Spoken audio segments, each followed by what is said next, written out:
Iran যুদ্ধে বাংলাদেশের ভূমিকা নিয়ে যা জানালো ইরান। বাংলাদেশ মুসলিম রাষ্ট্র, আমাদের ভাই হিসেবে ইরানের দুর্দিনে পাশে থাকবে এটাই প্রত্যাশা।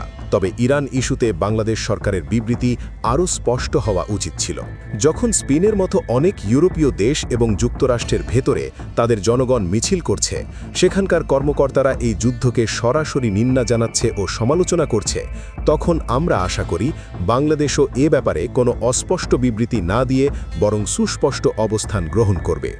১ এপ্রিল ঢাকায় ইরান দূতাবাসে আয়োজিত এক সংবাদ সম্মেলনে সাংবাদিকদের প্রশ্নের উত্তরে এমনটাই জানান জলিল রোহিনী জাহানাবাদী। তিনি বলেন, বাংলাদেশ জাতিসংঘ ও ওআইসির সদস্য রাষ্ট্র হিসেবে ইরানে আগ্রাসী শক্তির বিরুদ্ধে নিন্দা জানাতে পারত, যেখানে রাশিয়া ও চীন মুসলিম দেশ না হওয়া সত্ত্বেও এ বিষয়ে নিন্দা জানিয়েছে।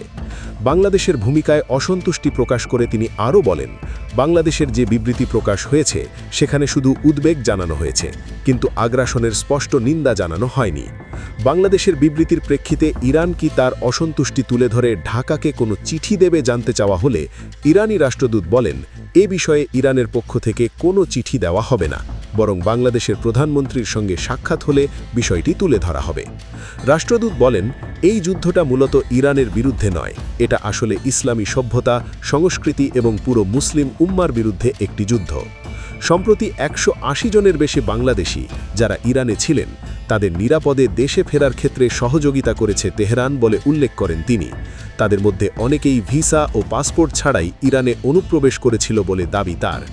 এ সময় হরমুজ প্রণালীতে আটকে থাকা বাংলাদেশের ৬টি জাহাজ পার হওয়ার অনুমতি বিষয়ে রাষ্ট্রদূত বলেন, জাহাজগুলোর ব্যাপারে ইরানকে জানানো হয়েছে। ইরানের জাতীয় নিরাপত্তা কাউন্সিল এই জাহাজগুলোকে সহায়তা করার অনুমোদন দিয়েছে। এখন জাহাজ ৬টি ফেরত আনার বিষয়ে কাজ করছে উভয় পক্ষ।